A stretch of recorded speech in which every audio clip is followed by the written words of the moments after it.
Estamos começando o programa Intercampus. Eu sou Ana Flávia Pereira e você pode nos acompanhar na frequência 870M, pela internet no site radio.ufg.br ou ainda pelo aplicativo Minha UFG. E como em toda quinta-feira, hoje teremos a participação da Assessoria de Comunicação do Instituto Federal de Goiás, o IFG. Quem conversa com a gente agora por telefone é a jornalista Ítala Carvalho. Olá, Ítala, tudo bem? O que você nos conta hoje? Olá, Ana Flávia, bom dia a todos os ouvintes que acompanham a Rádio Universitária da UFG. Vamos às principais informações do Instituto Federal de Goiás, o IFG. Os candidatos aprovados em primeira chamada nas seleções Vestibular Refugiados IFG e Técnico Subsequente devem ficar ligados nos prazos de matrículas. As informações foram divulgadas pela Gerência Acadêmica do Campus Goiânia e já estão na nossa página, que é ifg.edu.br/Goiânia, no menu Comunicados. Aqueles que foram aprovados para os cursos técnicos subsequentes deverão realizar as matrículas entre os dias 14 e 16 de janeiro na CORAI, a Coordenação de Registros Acadêmicos e Escolares do Campus Goiânia, que fica aqui na Rua 75, no centro. O horário de atendimento será das 8h30 ao 12h30 e de 1h30 às 19 horas. Já os aprovados na seleção vestibular Refugiados IFG deverão efetuar as matrículas na CORAI do Campus Goiânia até o dia 6 de fevereiro. Toda a documentação necessária para a realização das matrículas está disponível nos editais complementares e de cada processo seletivo e podem ser acessados pelo endereço ifg.edu.br/seleção, sem cedilha e sem tio. Se você é nosso ouvinte e foi aprovado em uma dessas seleções, fique muito atento às informações que constam nesses editais complementares de matrícula. Aqueles que não efetivarem a matrícula dentro do prazo estipulado serão considerados desistentes e as vagas serão disponibilizadas aos convocados em segunda chamada. Então, não deixe de conferir todas as informações. Acesse ifg.edu.br/seleção. E, Ítala, além dessas seleções, né, o IFG tem oportunidades também na pós-graduação, não é isso? Isso mesmo, Ana Flávia. Para começar o ano com oportunidade, o IFG vai ofertar 24 vagas para o programa de mestrado profissional em Educação Profissional e Tecnológica em rede nacional. As inscrições iniciam no dia 2 de fevereiro e vão até o dia 7 de março e custam R$ 70. O mestrado é ofertado pela Rede Federal de Educação Profissional e Tecnológica, da qual o IFG faz parte. No IFG, o curso será ofertado pelo campus Anápolis. Podem participar pessoas que tenham diploma de curso superior ou declaração de curso superior devidamente reconhecido pelos órgãos competentes do Ministério da Educação.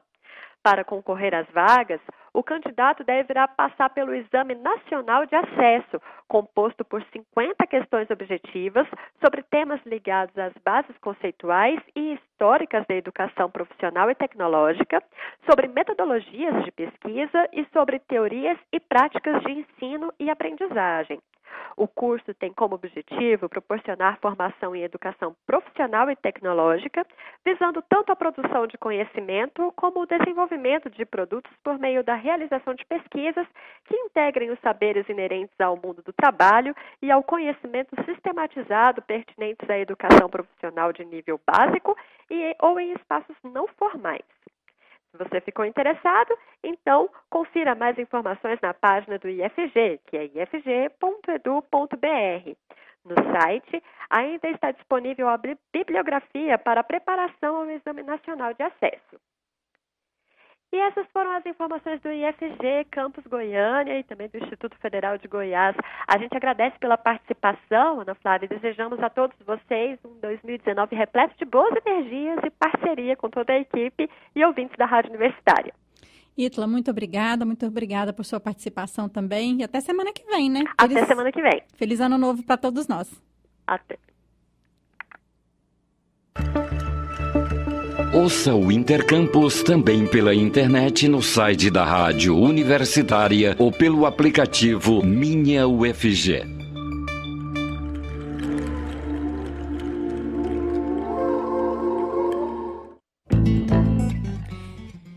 E se você quer saber mais sobre Goiânia e sobre a região centro-oeste brasileira, pode aproveitar as férias para visitar 2 exposições que estão disponíveis no Museu Antropológico da UFG. As informações são da repórter estagiária Laura Schaud. Vamos ouvir.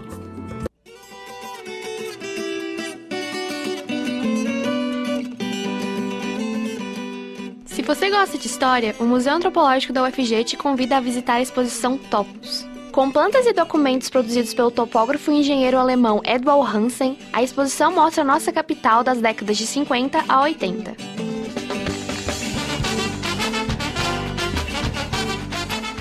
Em referência ao seu aniversário de 50 anos, comemorado em 2018, o museu apresenta a exposição de longa duração Lavras e Louvores, que mostra o centro-oeste brasileiro com um olhar voltado para o trabalho, história e religiosidade da região. E durante a visita, você também pode aproveitar a exposição Rio Araguaia, que mostra a história e identidade dos povos indígenas que vivem na região da cidade de Aruanã.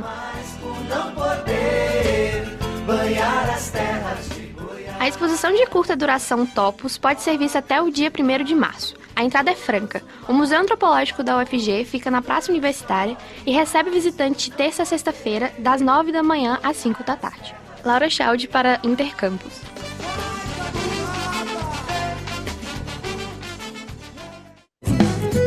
O Intercampus volta já.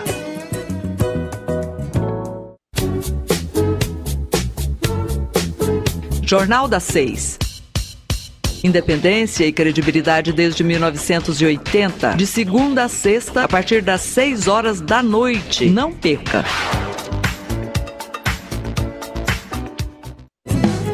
Voltamos a apresentar Intercampus. A instituição de uma nova Base Nacional Comum Curricular, BNCC, retirou a obrigatoriedade de que escolas de ensino médio ofereçam o espanhol como disciplina regular. Mas em alguns estados, como o Rio Grande do Sul, o espanhol continua como disciplina obrigatória por lei aprovada na Assembleia Legislativa do Estado. Aqui em Goiás, professores da área de espanhol também querem que o espanhol permaneça nas escolas públicas e privadas de ensino médio e, por isso, criaram o movimento Fica Espanhol. E é sobre isso que a gente conversa agora por telefone com a professora Cleidimar Mendonça, da área de espanhol da Faculdade de Letras da UFG. Olá, professora Cleidimar, obrigada aí por aceitar nosso convite. Olá, bom dia, como vai? Tudo bem, professora. Bom, professora, para a gente começar, explica para a gente aí, o espanhol, ele não é uma disciplina, não foi, uma disciplina obrigatória por muito tempo no Brasil. A lei que instituiu foi de 2005. Mas foi importante essa inclusão, professora? Exato. O espanhol, ele teve, ao longo da história educativa no Brasil, momentos de presença e de ausência. E em 2005, a lei do espanhol, chamada Lei 11.161, foi aprovada para que as escolas de ensino médio, tanto públicas quanto privadas, tivessem a oportunidade dessa língua como oferta obrigatória e facultativa no ensino fundamental 2. E foi importante porque é uma língua irmã. Nós estamos cercados aqui na América Latina de países de fala espanhola. Então, castelhana, como alguns preferem. Então, é fundamental que essa língua se mantenha ao lado do inglês. A nossa luta é para que os alunos tenham oportunidade de estudar pelo menos 2 línguas estrangeiras. E falando no espanhol, como essa língua próxima, nós acreditamos que os alunos terão mais facilidade ao se apresentar numa prova do Enem, por exemplo, desde que estudem sistematicamente a língua. Professora, você já disse aí, que o espanhol é uma língua importante, até porque nós fazemos fronteira aí com vários países, de língua espanhola. Exato. E aí tem também do ponto de vista comercial, professor, econômico, cultural, Eu imagino que o ensino dessa língua aqui no Brasil seja importante também por isso, Afinal de contas, a gente está muito perto. Claro, nós não podemos nos esquecer do Mercosul, é um parceiro comercial, econômico, envolvendo países como a Argentina, o Paraguai, o Uruguai e outros países que são membros, que fazem parte também desse processo de relação comercial que é tão importante. E se nós aqui no Centro-Oeste, em Goiânia, que é uma cidade considerada é uma cidade de turismo, de negócios, nós temos o estado com tantas outras cidades também importantes do ponto de vista histórico-cultural, que são patrimônio da humanidade, patrimônio nacional, pensando em Pirenópolis, na cidade de Goiás, nós recebemos muitos turistas hispânicos. Então, o espanhol é também importante para fomentar esse mundo dos negócios, as relações comerciais, econômicas. Lembrando também que Anápolis tem um porto seco, que possibilita tanto essa troca de mercadorias, como de falantes, né, que podem interagir conosco, que são oriundos do mundo hispânico, de países principalmente da América Latina. E há o entendimento também, né, professora Cleidmar, de que o ensino, né, o aprendizado de línguas estrangeiras são importantes, inclusive, para o desenvolvimento de outras habilidades, né? Exatamente. Se pensamos do ponto de vista cognitivo, o fato de ser bilíngue ou trilíngue, quanto mais possível, né, o contato com outras línguas, desenvolve as múltiplas inteligências, evita que tenhamos problemas de esquecimento, mal de Alzheimer. Ou seja, há muitas pesquisas que mostram os benefícios do contato com as línguas estrangeiras. Tem a questão do mercado de trabalho, mas tem também essa questão individual, as relações identitárias, culturais, sociais, que são fundamentais quando nós temos o contato com línguas estrangeiras. E como nós sempre dizemos, quanto mais, melhor. Não estamos falando do espanhol em si, estamos falando de que estamos num país plurilíngue, pluricultural, e o contato dos nossos estudantes das escolas públicas e privadas com mais idiomas fortalece o português brasileiro, porque numa perspectiva intercultural, ao conhecer a língua e a cultura do outro, nós nos conhecemos melhor e fortalecemos os nossos laços com as nossas culturas e a própria língua materna. Professora, e a gente pode dizer, né, que nós, brasileiros, nós nos interessamos aí pelo espanhol? Olha, infelizmente existe uma falsa crença de que o espanhol, por ser uma língua irmã do português brasileiro, é uma língua fácil e que para nós brasileiros não seria necessário um estudo sistemático. Não acrescentaria muito, né? Exato, mas as pesquisas têm mostrado que é uma falácia, porque os alunos se apresentam para a prova do Enem, em torno de uns 60% prefere fazer o espanhol, mas isso não é garantia de aprovação, porque muitas vezes eles vão sem esse estudo rigoroso, sistemático, de uma escola verdadeiramente que prepara o aluno para a prova do Enem. E aí ele se decepciona porque não é aprovado. Então, nós queremos dizer, e os estudos têm mostrado, que o espanhol é preciso, apesar de ser uma língua parecida, não significa ser fácil o seu aprendizado. Então, eu, por exemplo, eu estudo há anos o espanhol e eu sei que a cada dia eu preciso me aperfeiçoar. Já vou começar o pós-doutorado e toda a minha formação é no espanhol. Eu faço parte da primeira turma que se graduou em espanhol e não tem um só dia que eu não estudo a língua. Então, realmente é preciso se esforçar, se dedicar, porque toda língua estrangeira, qualquer estudo, demanda essa sistematicidade. Professora, e esse movimento, né, Fica Espanhol, como é que ele está sendo conduzido? Como é que ele foi criado? Então, o movimento, ele teve a ideia pioneira da professora Lorena Blemet, que é professora de espanhol em escolas particulares. Ela recebeu de uma das escolas um aviso de que no ano seguinte as turmas seriam reduzidas. E meio que no desespero, né, por perder trabalho, ela articulou um movimento conosco na UFG, na Faculdade de Letras, em agosto do ano passado. Foi a nossa primeira reunião para levar à UFG essa necessidade de que lutássemos pelo espanhol, porque somos a única universidade aqui em Goiás que formamos profissionais para o ensino do espanhol. Depois, nós realizamos uma outra reunião em novembro, uma em dezembro e temos outra programada para o dia 23 de janeiro. Temos o auxílio, a colaboração voluntária gratuita de um advogado, que é colega, parceiro, amigo da professora Lorena Blemet, que nos auxilia do ponto de vista legal, sobre o que temos que fazer em nível estadual para que consigamos que o espanhol venha a ter a sua oferta obrigatória nas escolas do nosso estado. que pode ser como o Rio Grande do Sul, por meio de uma PEC, um projeto de emenda à Constituição Estadual, ou uma medida provisória, como fez a Paraíba. Também continua lutando pelo espanhol o estado de São Paulo, que, assim como nós, está em processo de mobilização para que consiga essa oferta obrigatória no ensino médio naquele contexto também. Tá certo. Professora Cleidmar, muito obrigada por sua entrevista e sucesso aí na luta de vocês. E a gente quer continuar acompanhando, então, todo esse processo aí. Muito obrigada, e eu realmente peço a divulgação, porque nós não temos condições financeiras de pagar para que isso seja divulgado em grandes, meios de comunicação. Então, um papel primordial, como a Rádio Universitária, a TV UFG, jornais que nos apoiam, para a gente é fundamental. Muitíssimo obrigada e um bom dia. Bom dia, professora. A gente é que agradece.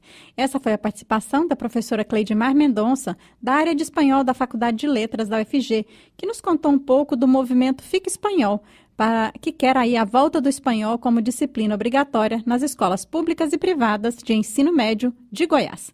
O Intercampus faz um pequeno intervalo e volta já. Estamos apresentando Intercampus.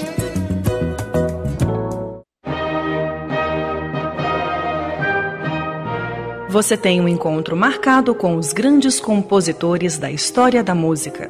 Sala de Concertos, um programa com 5 décadas de tradição na divulgação da música erudita em Goiás. De segunda a sexta-feira, ao meio-dia e às 10 da noite. Universitária, a rádio da qualidade musical e da diversidade cultural.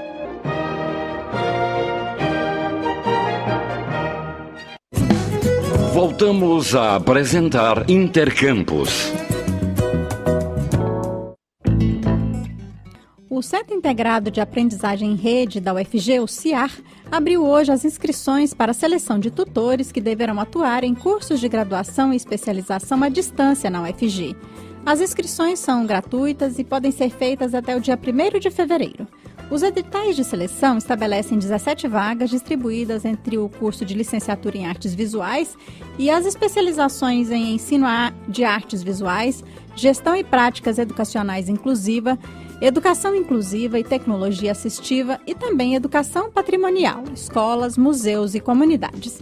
Os candidatos à tutoria podem se inscrever em apenas um processo seletivo, atendendo às exigências de formação para cada seleção, além de possuir experiência de pelo menos 1 ano de magistério no ensino básico ou superior ou comprovar ao menos 1 ano de atuação no sistema UAB. Os requisitos para inscrição variam conforme o curso escolhido e são detalhados nos editais de seleção. Entre as atribuições do tutor estão a de cumprir 20 horas semanais de atividades realizadas presencialmente ou à distância, junto à coordenação do curso ou em um dos polos em que o curso será oferecido, acompanhando as atividades dos alunos e participando ativamente do processo de avaliação. Mais informações sobre a seleção de tutores para os cursos de graduação e especialização à distância oferecidos pela UFG podem ser obtidas no site do CIAR UFG. E na UFG, somente entre 2017 e 2018, foram mais de 10 mil formados em cursos à distância de graduação, pós-graduação e extensão. E para este ano está prevista a oferta de 1.200 vagas na universidade na modalidade à distância para cursos de graduação e especialização. E algumas dessas ofertas são para cursos novos, como o curso de graduação em biblioteconomia. Ainda cercada por alguns preconceitos, a educação à distância tem se firmado como uma importante opção para a qualificação de mão de obra e formação de novos professores. Apesar disso, a educação à distância não é para todos, nem para todas as faixas etárias. Sobre estes e outros aspectos da educação à distância, eu conversei com a professora Maria Betânia Santos, coordenadora adjunta da Universidade Aberta do Brasil, na UFG. Olá, professora. Oi, bom dia. Bom dia, obrigada aí por aceitar nosso convite. Imagina, um prazer. Bom dia a todos os ouvintes. Professora, essas 1.200 vagas obtidas aí pelo CIAR UFG para 2019 são em cursos novos? Todas em cursos novos? Não, na verdade, 3 cursos a gente já tinha, né? Eles vão ofertar novamente vagas. Na licenciatura é o curso de artes visuais, biologia e matemática. Esses a gente já tinha, né? E vamos oferecer de novo vagas. Novo, nós vamos ter bacharelado, o curso de biblioteconomia, e vamos ofertar também vagas em 3 cursos de especialização diferentes. Professora, muita gente questiona aí a oferta de cursos de graduação à distância, principalmente em algumas áreas, né? Por exemplo, nas ciências biológicas, né? Como é que são essas aulas? Fica faltando realmente essa parte prática, esse contato assim com essa parte prática ou não? Isso acontece? Isso aí é falta de informação mesmo. Todos os cursos à distância que demandam laboratório, as aulas são realizadas no laboratório. Né? Para você ter uma ideia, o curso de biologia aqui da UFG, o laboratório aqui do ICB é utilizado para o curso. Né? Então, não tem isso. Todos os cursos que demandam essa parte prática, ela acontece. Então, é um pouco de preconceito que existe com o ensino à distância. Né? Muitas pessoas acham que o curso à distância é mais fácil, é mais simples de formar, e não é. Exige muito mais dedicação, disciplina, né? Até maturidade dos alunos, né? Mas em termos de qualidade, os nossos cursos, até o certificado, né? É o mesmo do presencial quanto da distância. E essas 1.200 vagas, professora, que estarão disponíveis aí, elas vão estar disponíveis a partir de quando? Como é que vai ser feita a seleção desses novos alunos?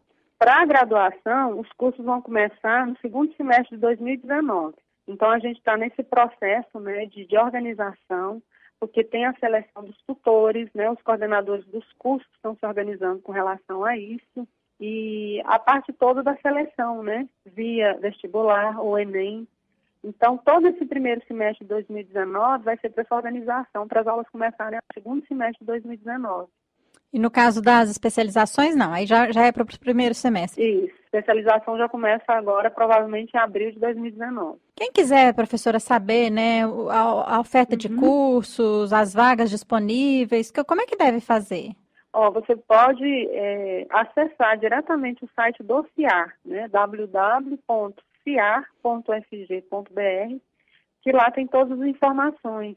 A gente também tem todas as informações espalhadas nas redes sociais, né? A gente tem Instagram, YouTube. No YouTube já tem, inclusive, vídeos que falam desses cursos que foram elaborados aqui pela produção do CIAR e os coordenadores de curso, para quem tiver interesse, né, em saber mais que curso é esse, que disciplinas que tem, né? Que tipo de saída. É só acessar os nossos canais. Professora, a oferta, né, de cursos aí, tanto de graduação quanto essas especializações na modalidade à distância, elas são importantes, por exemplo, para a formação de mão de obra? Elas contribuem, por exemplo, para a melhoria do país como um todo? Sim. O que acontece, né? O governo federal, quando ele pensou na formação à distância, ele imaginou justamente aquelas áreas, né, carentes de professores. Então, quando sai um edital de oferta de novos cursos, há todo um estudo, né, de que áreas no Brasil precisam de professores. Se você pensar nas áreas que a gente chama de áreas duras, química, física, matemática, ainda falta muito professor. Então, é uma forma, sim, de a gente formar professores com qualidade, né? Assim, os da UFG, a gente tem essa garantia. Para você ter uma ideia, o curso de matemática à distância de Catalão foi muito bem avaliado, né? Então, assim, tem também todos esses mecanismos que avaliam os cursos que são oferecidos, né? E as avaliações têm sido muito boas. E é claro que é uma oportunidade a mais. Por exemplo, tem gente que fez um curso, gostaria de estudar novamente, e é uma pessoa que já é casada, tem outras obrigações. E o ensino à distância dá essa possibilidade da pessoa se organizar, né? Estudar no horário que ela pode, né? Então, isso é muito importante para o país, sim. A gente tem que aumentar, inclusive nessas áreas muito carentes, né? E é a nossa luta aqui na UFG. Professora, você já falou um pouquinho, né, aí sobre essa qualidade, esse preconceito que existe em relação aí o ensino à distância, né? Então, isso é real, né? Essa não é só uma percepção que a gente tem, não. Não. Existe muito esse preconceito, infelizmente, né? Mas aí o preconceito, ele acontece por falta de conhecimento mesmo, né? Até aqui dentro da própria UFG tem pessoas que não conhecem o CIAR ainda. Não sabem o papel do CIAR, né? Não sabem como é que ele faz essa articulação entre, né, os cursos EAD e o governo federal. É falta de informação mesmo. O CIAR dá todo um apoio os professores em termos de produção de material, de formação para utilização de plataforma. O ensino à distância não é você filmar uma aula e jogar na rede, né, para a pessoa assistir. Tem muita gente que ainda tem essa mentalidade, né, que é muito tacanha ainda, né, uma pessoa que pensa assim, ela ainda não entendeu muito bem qual é a filosofia do ensino à distância, né. Mas, professora, a educação à distância é para todos, é para todas as faixas etárias? A gente tem levantamentos de alunos, né, que procuram a EAD. A gente tem desde donas de casa, mães, né, que se organizam para estudar no horário que é melhor para elas, até outros profissionais mesmo, que já têm uma licenciatura e querem fazer outra, né. Inclusive, o governo federal abriu agora editais, né, para a gente se organizar. Ele abriu agora a segunda licenciatura, né, para formar pedagogos que queiram atuar na área de matemática e das artes, por exemplo, né, que é outra carência do nosso país. Gente que está formada em pedagogia, que às vezes assume aulas que ele não tem formação para isso. Então, foi feito um levantamento e agora vai ter essa oferta de licenciatura em matemática e artes em rede. Mas, por exemplo, professora, essa proposta, né, que, por exemplo, do ensino à distância no ensino médio e até a proposta de ensino à distância até para criança, você acha que isso é viável? Isso pode ser positivo? Não. Aí a gente tem que ter muito cuidado, né? Porque EAD, a gente pensar na EAD, a gente tem um público específico, né? Que é como eu estava te falando. São pessoas já mais maduras, pessoas que já vivenciaram até, às vezes, um curso já presencial e vai fazer uma distância. Tem que ter disciplina, tem que ter maturidade, né? Que quando a gente pensa no aluno do ensino médio, né? Como é que a gente vai trabalhar com ele à distância? E criança, se a gente pensa, né, na educação, no ensino fundamental, a criança, para ela aprender, existe uma série de outros elementos que estão vinculados à presença do professor, né? O vínculo afetivo, né? Principalmente a criança aprende muito, ela mistura muito essa coisa do afeto e do aprender, né? Então, isso, nada vai substituir o professor. A gente tem que ter muita cautela com essas propostas, né? Nesses níveis de ensino. Eu acho que pensar a EAD, ela requer você pensar também qual o projeto, né, de ensino, qual o projeto de ensino que a gente tem no nosso país para esse público, né, do ensino básico, né, o ensino médio, para que a gente quer formar os nossos alunos, né? Porque aí a BNCC já modificou muita coisa, né? A gente tem que estar atento a essas mudanças e tentar responder qual o objetivo delas, né? Então, assim, criança, eu acho inaceitável você pensar em ensino à distância para criança, né? E ensino médio depende muito, né? Tem que ser feito realmente um estudo, uma proposta, mas não com percentuais elevados, porque também você imagina se já é complicado hoje, você conversar com qualquer professor hoje do ensino médio, dar uma aula no ensino presencial não está nada fácil, você imagina essa aula toda à distância quase, né? E também, né, professora, porque a escola é mais do que conteúdo, né? A escola é socialização, mais, né? A escola é troca de conhecimento presencial, né? Sim, é aligerar demais, né? É colocar isso como um único ponto, né, de formação e perder o que é, né, esse ambiente da escola que você está colocando. Tá certo. Professora Maria Bethânia, muito obrigada por sua entrevista aqui à Rádio Universitária. Foi um prazer, um prazer. Essa foi a participação da professora Maria Bethânia Santos, coordenadora adjunta da Universidade Aberta do Brasil, aqui na UFG.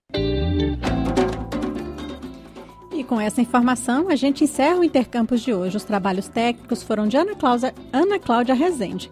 A todos, obrigada pela audiência e até amanhã.